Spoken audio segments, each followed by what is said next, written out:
of total thyroidectomy. First of all, we will do the pre-operative assessment, then positioning of the patient, जो कि हमने कहा कि उसको हेड एक्सटेंड कर लेना है, हेड रेस कर लेना है। फिर हमने क्या करना है, उसकी इंसिजन देनी है स्किन क्रीज पे। कहाँ पे देनी है? हमने 2 centimetre above the suprasternal notch, transverse incision, collar incision 4.5 centimetres, 4 to 5 centimetres की। और उसके बाद हमने जो है स्किन काटने के बाद सबक्यूटेनियस टिश्यूज़ और प्लेटिस्मा जो है उनको इंसाइज किया। सब प्लेटिस्मल फ्लैप्स जो है उनको रेज किया above to the level of thyroid cartilage and inferiorly to the suprasternal notch. उसके बाद हमने क्या किया कि जो डीप सर्वाइकल फेशिया की इन्वेस्टिंग लेयर है उसको इंसाइज किया। मसल्स को जो हमारे हैं मीडियन राफी उसको इंसाइज किया। जो स्ट्रैप मसल्स हैं उनको मोबिलाइज़ किया। और फिर हमने मिडल थायराइड वेन जो है उसको रिट्रैक्ट किया और डिवाइड किया। उसके दौरान हमने रिकरेंट लेरेंजियल नर्व का ख्याल रखा। फिर सुपीरियर पोल जो है उसको रीच किया, उसको मोबिलाइज़ किया। सुपीरियर थायराइड आर्टरी वेजल्स को लाइगेट किया और हमने एक्सटर्नल लेरेंजियल नर्व का ख्याल रखा। फिर हमने इंफीरियर थायराइड जो पोल है उसकी तरफ आए, वहाँ पे रिकरेंट लेरेंजियल नर्व का ख्याल रखा और इसके अलावा पैराथायराइड जो है उनका ख्याल रखा। ग्लैंड की आइडेंटिफिकेशन हो गई। उसके बाद जो है थायराइड को बेड से डाइसेक्ट किया from the by cutting the dividing the bearish ligament. फिर कॉन्ट्रालेटरल साइड पे भी सेम प्रोसीजर किया। हीमोस्टेसिस क्योर करके हमने यहाँ सक्शन ड्रेन प्लेस कर दिया। उसके बाद हमने वूंड की क्लोजर की। सबसे पहले हमने स्ट्रैप मसल्स को अप्रॉक्सीमेट किया, फिर प्लेटिस्मा को स्टिच किया by the continuous absorbable sutures और फिर स्किन सूचर्स अप्लाई करके उसको बंद कर दिया। ठीक है। So I will add the video in the description link, आप वो देख लें एक दफ़ा ताकि आपको एक थोड़ी सी एनिमेटेड भी आ जाए। और ये हमारे सारे सर्जिकल स्टेप्स थे।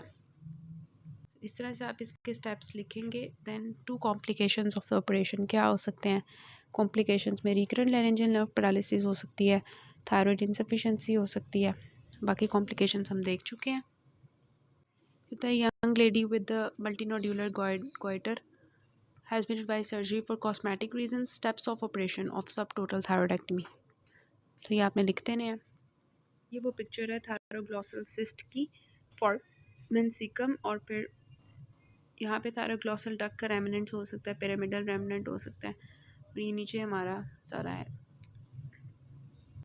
देन हमारा एक टॉपिक आता है फियोक्रोमोसाइटोमा। इसको हम मेडिसिन में डिस्कस कर चुके हैं, लेकिन सर्जिकली भी ये इंपॉर्टेंट है, थोड़ा सा हम इसको देख लेते हैं।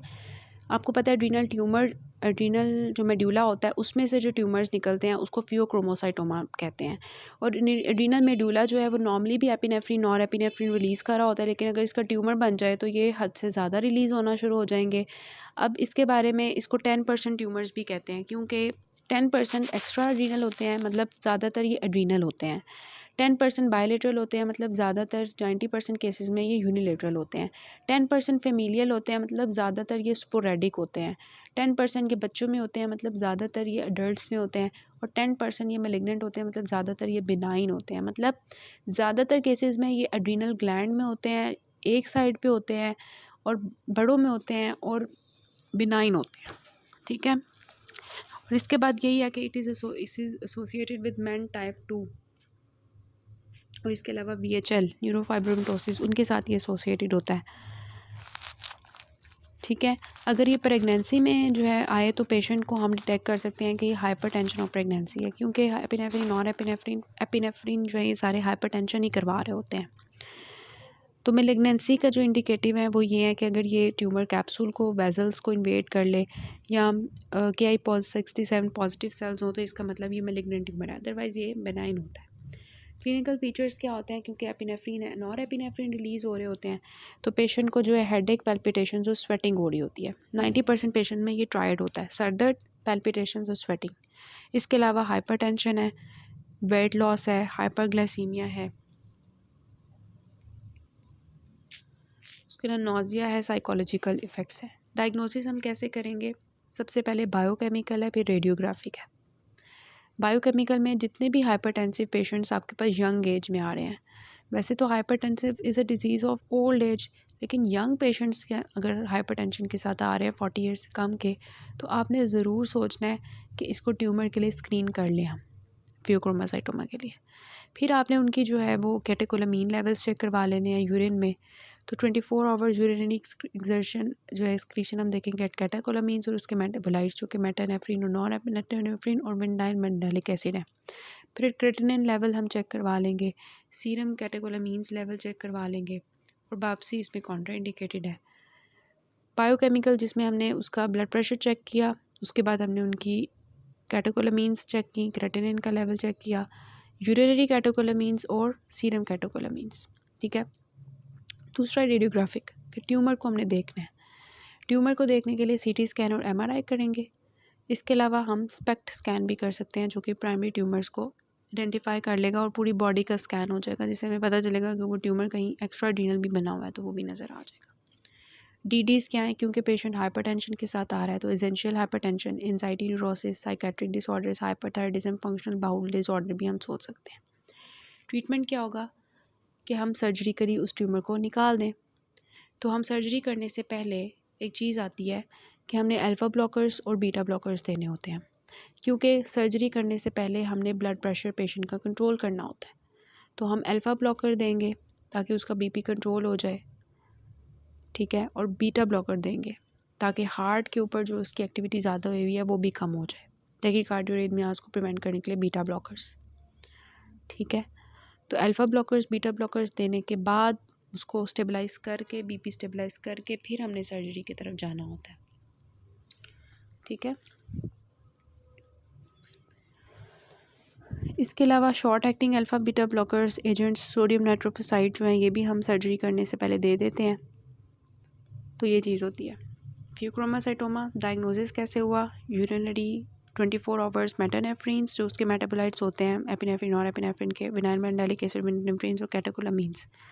इसके अलावा नॉन एपिनेफ्रिन एपिनेफ्रिन डोपामीन का लेवल चेक करवा लिया। उसके बाद हमें पता चल गया हाँ इनके लेवल राइज हैं। फिर हमने लोकलाइजेशन की of the tumour by doing the MRI और CT scan of the adrenal gland, और साथ में हमने 131 आयोडीन MIG भी कर लिया, मतलब मेटा आयोडो बेंजाइल गाइडिन सिंस्टिग्राफिक स्कैनिंग कर ली। फिर हमने जो है हमें पता चल गया ये ट्यूमर है, अब हमने सर्जरी प्लान करनी है तो pre operatively alpha beta blockers दिए। उसके बाद हमने सर्जरी की। सर्जरी में हम क्या करते हैं, एक्सिजन करते हैं, उसकी लेप्रोस्कोपिकली भी कर सकते हैं, पोस्टीरियर अप्रोच भी कर सकते हैं और लेप्रोटमी भी कर सकते हैं, ठीक है। अगर जो है मतलब ये हमारी ट्यूमर्स की सर्जरी, ये जो है मिनिमली इन्वेसिव थायरॉयडेक्टमी होती है, ये आजकल परफॉर्म की जाती है और रोबोटिक टाइप होती है। ये आजकल न्यू इसकी आई हुई, अगर आपने देखनी है यूट्यूब पे जो है इसकी अवेलेबल है, मैं लिंक भी अटैच कर देती हूँ, लेकिन अभी आपके इम्पॉर्टेंट जो है वो उसके ऊपर फोकस करें। But this is minimally invasive thyroidectomy. तो वो सर्जरी साइड इफ़ेक्ट्स जो थायरॉयडेक्टमी के होते हैं वो सारे लिखे हुए हैं। फिर एक चीज़ आती है कॉन सिंड्रोम, बुक से नहीं देखते हम, यहाँ से स्लाइड से ही देख लेते हैं कॉन सिंड्रोम के बारे में कि कॉन सिंड्रोम में क्या होता है, एल्डोस्टेरोन का लेवल बहुत ज़्यादा हो जाता है। क्यों हो जाता है ज़्यादा, क्योंकि एड्रीनल ग्लैंड का ट्यूमर होता है। तो एल्डोस्टेरोन का क्या काम होता है बॉडी में, ये सोडियम वाटर की रिटेंशन करता है और पोटेशियम को एक्सक्रीट करता है। तो अगर इसका हद से ज़्यादा लेवल हो जाएगा तो क्या होगा, बहुत ज़्यादा सोडियम वाटर की रिटेंशन हो जाएगी और बहुत ज़्यादा पोटेशियम बॉडी से निकलना शुरू कर देगा, पोटेशियम और हाइड्रोजन, ठीक है। तो सोडियम और वाटर रिटेंशन होगी और पोटेशियम और हाइड्रोजन की कमी होगी, जिसकी वजह से हाइपोकैलीमिया एल्कलोसिस होगा और हाइपरनेट्रीमिया हो जाएगा। तो पेशेंट को सोडियम वाटर रिटेंशन की वजह से हाइपरटेंशन मिलेगी। किडनीज जो है वो कंसंट्रेशन यूरिन की नहीं कर सकेंगी, ठीक है। सीरम जो है वो कंसनट्रेटेड हो जाएगा क्योंकि सोडियम वाटर की टेंशन हो रही है, लेकिन यूरिन कंसनट्रेटेड प्रोड्यूस नहीं होगा। पेशेंट को बहुत ज़्यादा प्यास लगेगी क्योंकि सोडियम की रिटेंशन हो रही है। और हाइपोकैलीमिया जब भी बॉडी में होता है तो इंसुलिन का भी मेटाबॉलिज्म ख़राब हो जाता है, ठीक है। तो प्राइमरी हाइपर अल्डोस्टेरोनिज्म या दूसरा नाम इसका कॉन सिंड्रोम है, इसमें क्या होता है कि हाइपरटेंशन और hypokalaemia due to hyper secretion of aldosterone, ठीक है। सोडियम वाटर की डिटेंशन और पोटेशियम और हाइड्रोजन की सिक्रीशन। क्यों ज़्यादा होता है एल्डोस्टेरोन? एड्रीनल में कैंसर हो सकता है, हाइपरप्लेजिया हो सकता है, ठीक है। तो पेशेंट जो है मोस्टली 30 to 50 ईयर्स के होते हैं, फीमेल ज़्यादा आती हैं आपके पास। क्या कंप्लेन लेके आती हैं? बीपी हाई है, और इसके अलावा उनके अंदर जो है वो हेडेक, मसल वीकनेस, क्रैम्प्स की जो है हो सकती हैं। हमें हाइपोक्लेमिया मिलेगा। हम डायग्नोसिस कैसे करेंगे? हमें प्लाज्मा में एल्डोस्टेरोन की कंसंट्रेशन क्या मिलेगी? ज़्यादा मिलेगी, ठीक है। सोडियम वाटर की डिटेंशन की वजह से रेनिन का काम कम होगा, ठीक है। तो रेनिन कम, एल्डोस्टेरोन ज़्यादा। तो हमने सोचना है कि ये कौन सिंड्रोम है या प्राइमरी हाइपर एल्डोस्टेरोनिज्म है। पोटेशियम क्या मिलेगा? कम। सोडियम क्या मिलेगा? ज़्यादा, ठीक है। फिर हम एक टेस्ट करते होते हैं जिसमें हम सोडियम लोडिंग करते हैं पेशेंट के अंदर। हम सोडियम बाहर से देंगे तो नॉर्मल क्या होना चाहिए? सोडियम नेगेटिव फीडबैक देगा एल्डोस्टेरोन को कि मैं ऑलरेडी बॉडी में ज़्यादा हूँ, फिर प्लीज़ कम हो जाओ। लेकिन वो सोडियम देने के बावजूद एल्डोस्टेरोन का लेवल कम नहीं होगा। इसका मतलब एल्डोस्टेरोन बहुत ज़्यादा रिलीज़ हो रहा है और वो कम होने की कोशिश नहीं कर रहा। Means that there is a tumour. तो failure of suppression of aldosterone with sodium loading. फिर हमने देखना है कि अच्छा एड्रीनल कैंसर है, तो उसको रूल आउट करने के लिए सीटी एमआरआई कर लेंगे, ठीक है। ट्रीटमेंट क्या होगा? हम जो ट्यूमर है उसको सर्जिकली रिमूव करेंगे, एड्रीनल ग्लैंड को रिमूव कर देंगे, एड्रीनल एक्टमी, ठीक है। और एंटी हाइपरटेंसिव मेडिकेशंस देंगे, और हाइपरकैलेमिया करने के लिए पोटेशियम स्पेयरिंग डायरेटिक्स देंगे which are spironolactone. Diuretics sodium water को बाहर निकालेंगे और स्पाइरोनोलेक्टोन जो है पोटेशियम को स्पेयर करेगा। सो कौन सिंड्रोम में क्या होता है? हाइपरटेंशन, हाइपरनेट्रीमिया, हाइपोकैलेमिया, ठीक है। इसको ऐसे भी याद रख सकते हैं, 2N है मतलब सोडियम ज़्यादा है, और C1 है मतलब पोटेशियम कम है। कौन सिंड्रोम? Hyper aldosteronism primary.